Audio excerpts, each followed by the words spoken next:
안녕하세요. 보타이맨입니다. 11월 3일 미국 소식을 전해드리겠습니다. 오늘의 첫 번째 소식을 전해드리겠습니다. 도널드 트럼프 대통령이 TV 방송국인 CBS를 상대로 100억 불의 민사소송을 제기하였습니다. 이 사건의 발달은 CBS가 바로 이스라엘 문제로 카말라 해리스와 인터뷰를 한 내용 때문입니다. CBS가 의도적으로 카말라 해리스가 버벅대는 모든 장면을 엉뚱하게 말을 잘하는 초도의 인사 장면으로 바꿔치기 하여 카말라 해리스가 아주 정상적으로 인터뷰를 잘하는 듯이 보이게 한 것이 바로 선거의 공정성을 해치고 선거 간섭을 하였으므로 이는 많은 공화당 지지자들에게 실망감을 안겨주었고 또한 민주당 지지자들에게는 긍정적인 신호를 보내게 하였다고 하여 이것은 의도적인 공공방송의 선거 간섭이므로 손해배상을 100억 불을 한다고 명시를 하고 있습니다. 이 일의 발단은 CBS의 빌 위테크 앵커가 카말라 해리스를 상대로 이스라엘 총리 네타냐후에 대하여 묻고 있습니다. 그러나 카말라 해리스는 엉뚱한 대답으로 일관을 하고 있습니다.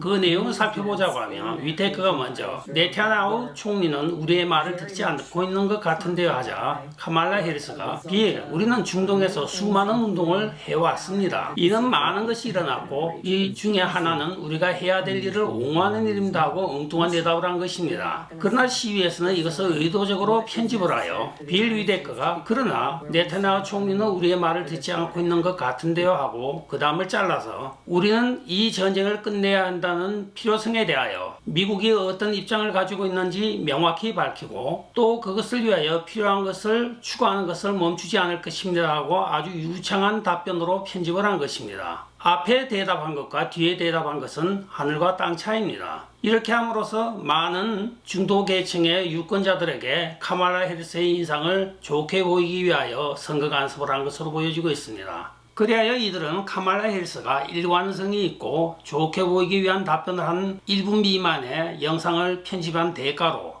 100억 불이라는 어마어마한 소송에 휘말리게 된 것입니다. 이 언론들의 횡포가 이만저만이 아닙니다. 최근에는 또한 도널드 트럼프 대통령이 터커 칼슨과의 대담에서 리즈 체니는 전쟁왕이며 그녀가 만약에 소총을 들고 앞에 9개의 총구가 그녀를 향하여 겨누고 있다고 상상을 해보십시오. 과연 그녀가 그런 결정을 할 수 있을까요? 하고 그녀와 그녀 아버지가 전쟁왕이라는 것을 강조하는 대담을 하였습니다. 이것을 물은 메인스트림 미디어는 도널드 트럼프 대통령이 폭력을 조장하고 선동을 하는 선동가로 몰아갔습니다. 오늘 아침 팍스뉴스와의 대담에서 도널드 트럼프 대통령은 그들은 나의 은행을 전부 악의적으로 해석하고 있습니다. 제가 일전에 말씀드렸던 리즈 체니와 그의 아버지 딕 체니는 전쟁왕입니다. 6조 달러를 미국이 쓰게 하고 여러 수만 명이 중동에 파견되어서 죽었고 또한 거기에 사람들을 죽이게 됨으로써 수백만 명이 죽거나 다치고 9조 달러를 썼지만은 우리가 얻은 것은 중동에서 석유 확보를 실패하였고 또한 중동의 지배력도 상실하였습니다. 그러니 제가 당연히 그 미치광이 리즈 체니와 그의 아버지 딕 체니 미치광이를 욕할 수밖에 없는 것입니다 하고 이야기를 하고 있습니다. 그러나 메인스트림 미디어에서는 내가 마치 남을 선동하고 폭력을 조장하는 듯이 나레이티브를 이어가고 있으나 나의 목적은 바로 그들이 전쟁왕이고 미국에 아무 이득도 없는 일에 돈을 쓰고 있다는 것입니다. 그러나 딕 체니는 개인적으로 지금 억만장자가 되어 있습니다. 모든 사람들의 희생과 방산업체 리베이트로 인하여 그만큼 돈을 벌었다고 하는 것입니다.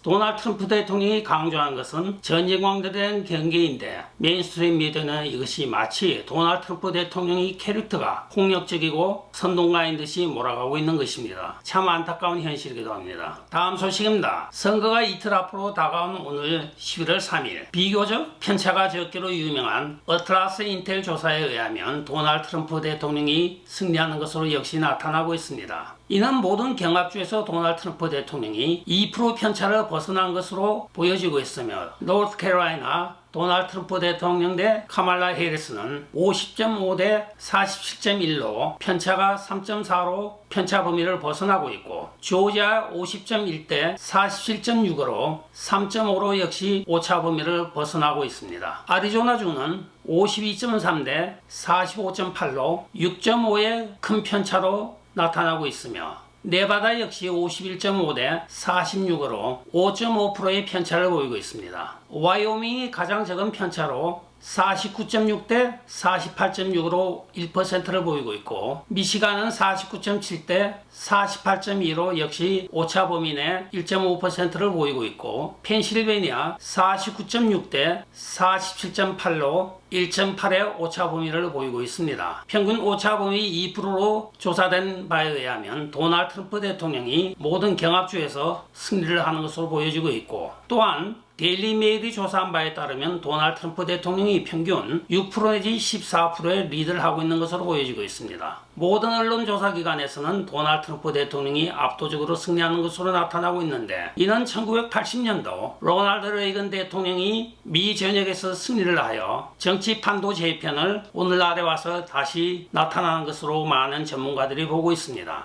또한 여기 라스무센 여론조사에서도 트럼프의 압승을 예측하고 있으며, 1980년도 로널드 레이건 대통령과 지미 카터 대통령 간의 사전 여론조사에서도 접전이 예상되었으나 막상 로널드 레이건 대통령이 압도적으로 승리하여 선거인단을 489대 49로 비교 불가능한 승리를 거두었던 것을 기억나게 하는 사건이기도 합니다. 도널드 트럼프 대통령이 지금 335석은 확보가 된 것으로 예측되어지고 있으며, 추후에 몇몇 개의 변수가 작동을 한다고 하면 그게 못지않은 승리를 거둘 것으로 예상되어지므로 1980년도 이후에 44년 만에 공화당의 대승이 예측되어지고 있습니다. 또한 상하원 역시 공화당의 압승이 예상되어지는 바, 이는 앞으로 공화당 주도의 정계 개편이 불가피한 것으로 보여지고 있습니다.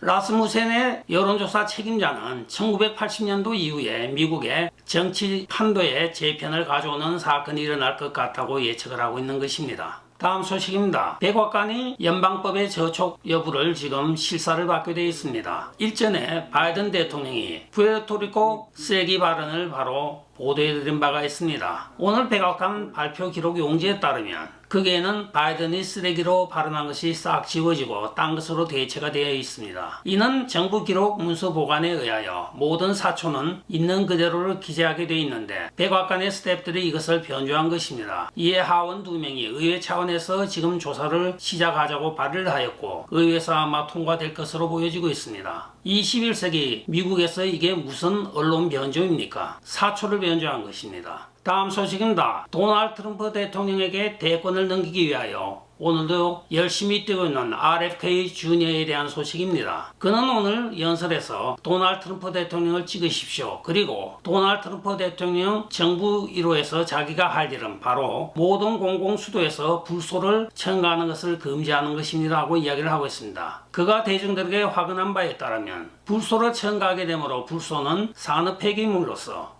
관절염, 뼈골절, 뼈암, 신경발달장애, IQ 저하, 갑상선 질환 등을 가져오는 1급 산업 폐기물이므로 도널드 트럼프 대통령 정부에 자기가 맨 먼저 조언할 것은 모든 공공수도에서 불소를 지우게 하므로 국민들의 건강에 유의를 할 것이라고 공언을 하고 있습니다. 즉, 공중보건에 위험이 있는 불소를 즉시 제거함으로써 미국인에게 보다 나은 공중보건을 제공할 것을 확언하고 있습니다. 다음 소식입니다. 법무부가 27개 주에 선거 감시단을 파견하겠다고 발표를 하였습니다. 이에 대하여 텍사스 주에서는 이 연방 법무부의 요청에 텍사스, 플로리다, 미주리주의 주지사들은 법무부의 투표소 접근 요청을 거절한 것으로 밝혀지고 있습니다. 그 예로서 텍사스 주 국무장관인 제인 넬슨은 DOJ에게 법무부 감시원은 투표를 하는 투표소나 집계를 하는 중앙 개표소에는 출입을 허용 안 한다는 텍사스 주법이 명확히 밝히고 있기 때문에 우리는 연방정부의 투표 관여를 정중히 거절합니다고 공식 사안을 발송을 하였습니다. 법무부는 수년간 연방법을 시행하여 많은 주의 선거감시단을 파견하고 선거의 절차와 표 과정을 감시하여 왔습니다. 그러나 이는 일부 주에서는 불법이 됨으로써 연방 선거감시단원을 받아들일 수 없게 된 것입니다. 한편 경합주에서는 많은 수의 선거감시단원을 지금 받아들이고 있습니다. 그만큼 말썽이 많다는 소리죠. 예를 들면 27개 주에 파견되는 84개의 감시단 중에 3분의 1이 넘는 27개가 경합주에 오진을 하고 있습니다. 그 내역을 살펴보면 다음과 같습니다. 미시간의 7개 카운티, 위스콘신과 아리조나에는 4개 카운티씩, 조지아의 5개 카운티, 펜실베니아와